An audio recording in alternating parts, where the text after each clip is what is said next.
سفارتی طور پر پاکستان اس کو اب کیسے ڈیل کرے گا؟ نجم ساقی صاحب، یہ تمام چیزیں ایک اوور ویو کے طور پر آپ نے سنی ہوں گی کہ ہمارے باقی مہمان کیا کہہ رہے ہیں، لیکن آپ کیا سمجھتے ہیں کہ آخر انڈیا چاہتا کیا ہے؟ آپ کیا سمجھ رہے ہیں سب میں؟ دیکھیے، بہت سارے جو ہیں وہ مشورے اور مسئلے مسائل ہو چکے اور آپ کا پروگرام بہت اچھا جا رہا ہے. کم از کم ہم ایک دوسرے سے لڑ نہیں رہے، کسی کو برا بھلا نہیں کہہ رہے، اور سینسیبل طریقے سے سویلائزڈ وے میں یہ گفتگو جاری ہے اور بڑی کارآمد گفتگو ہے. دیکھیے، انڈیا کیا چاہتا ہے؟ ہمیں یہ بھول جاتا ہے کہ ہندوستان کا واحد مطمع نظر اور واحد ٹارگٹ جو ہے وہ پاکستان نہیں ہے.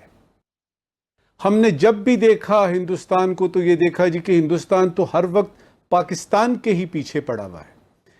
اگر $200 بلین کا وہ اسلحہ خریدتا ہے تو ہمیں یہ کس نے کہا کہ وہ ہمارے خلاف استعمال کرے گا؟ اس کا جو سب سے بڑا حریف ہے اس پورے علاقے میں، جس کے ساتھ اس کی سیاسی جنگ جاری ہے، جس کے ساتھ اس کی سفارتی جنگ جاری ہے، جس کے ساتھ اس کے ٹیریٹری کے ڈسپیوٹ ہیں، جس کے ساتھ پانیوں کے مسئلے مسائل ہیں، وہ چین ہے. ہمیں یہ یاد رکھنا چاہیے کہ پاکستان ٹھیک ہے، پاکستان کا تو ازلی دشمن ہے ہی، وہ تو آپ چلے جائیں 1947 سے پہلے آپ کو نظر آئے گا، پھر یہ سارا، اور پھر یہ سندھ طاس معاہدے کی معطلی تک. لیکن اگر آپ اس کو براڈر وے میں دیکھیں گے تو ہمیں ڈرنے کی اس لیے ضرورت نہیں ہے کہ ان کا جو مین ہدف ہے وہ چین ہے، اور اسی لیے اس کو اس پورے ساؤتھ ایشیا علاقے میں ویسٹ نے خاص طور پہ ایک پولیس مین کے طور پہ رکھا ہوا ہے. اور ان کی اسی لیے جب پاکستان اور ہندوستان کی باری آتی ہے تو وہ ہندوستان کی سائیڈ لیتے ہیں. اس میں ہمیں سب کو پتا ہے کہ اس کی وجوہات کیا ہیں. اب یہ ہے کہ آپ نے پوچھا ہے سوال کہ ہندوستان چاہتا کیا ہے. دیکھیے، ہندوستان نے خاص اگر آپ اس سلسلے میں پوچھ رہے ہیں جو سندھ طاس معاہدہ، تو وہ تو 2 نوٹس دے چکا ہے. پہلے نوٹس میں اس نے فارملی بتایا کہ جی کلائمیٹ چینج ہو گیا ہے، پاپولیشن ہماری بڑھ رہی ہے اور ہم یہ چاہتے ہیں کہ اس سے ٹریٹی کو ری نیگوشیٹ کیا جائے. اس کے بعد فارمل نوٹس آپ کے پاس آتا ہے، آپ نے اس کو سیریسلی لے لیا.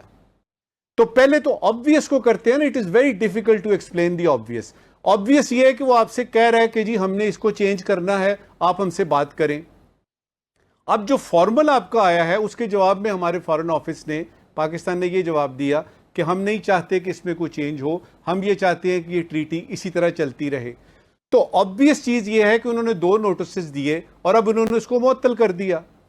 یہ بات پکی ہے کہ نہ وہ معطل کر سکتے ہیں اس سندھ طاس معاہدے کو، نہ وہ ایبروگیٹ کر سکتے ہیں، نہ وہ ریووک کر سکتے ہیں، اور نہ ہی کوئی یونیلیٹرل چینج کر سکتے ہیں.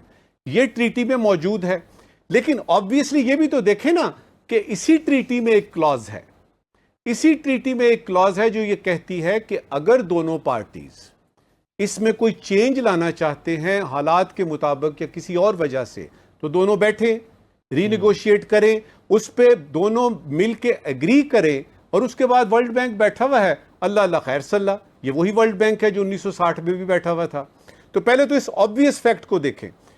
ہندوستان کے جو اوورال وہ ہیں عزائم ہیں، وہ اگر آپ دیکھیں گے تو اس میں یہ سندھ طاس معاہدہ، یہ پاکستان بہت چھوٹا رول رہ جاتا ہے. میں بتاتا ہوں آپ کو کوئکلی. دیکھیے، ایک اکھنڈ بھارت کا اس کا تصور ہے. یہ خیال ہے کہ یہ سارا جنوبی ایشیا جو ہے ایک یونیفائیڈ انڈیا کا حصہ ہے. اس کی پچھلے کئی برسوں سے یہ خواہش ہے کہ وہ اس وقت 5ویں نمبر پہ تو ہے، وہ دوسرے تیسرے نمبر پہ اکانومی لانا چاہتے ہیں. بنگلورو کو دیکھ لیجئے اور ان کی ٹیکنالوجی دیکھ لیجئے، وہ اپنا مقابلہ اس وقت امریکہ سے کرنا چاہتے ہیں، وہ اپنا مقابلہ چائنا سے تو کر ہی رہے ہیں. تو ایک طرف اکھنڈ بھارت ہوا، دوسری طرف ان کی اکانومی کی رائز دیکھ لی جس کو وہ کہتے ہیں رائزنگ انڈیا.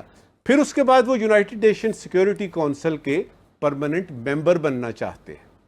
اب اس ساری کھکھیڑ میں سب سے پہلے اس نے بتانا ہے کہ اس علاقے میں وہ بہت بڑا کوئی عظیم قسم کا ملک ہے. اس میں اس نے چائنا کو دیکھ لیا کہ اس کا مقابلہ نہیں کر سکتا. 1962 کی جنگ کر لی، یہ گوالیار وغیرہ یہ جو 2-3 واقعات پیچھے ہوئے، اس کو پتہ لگ گیا کہ چائنا کے ساتھ جو ہے وہ نہیں چل سکتا. باقی ممالک دیکھ لیجئے، جتنے بھی چھوٹے چھوٹے سارک کنٹریز ہیں سوائے پاکستان کے، مجھے یہ بتائیں وہ کون ہے جو ان کے جوتوں میں رڑک رہا ہے، ان کی آنکھوں میں رڑک رہا ہے؟ ٹھیک ہے، یعنی میں دوبارہ آتا ہوں ذرا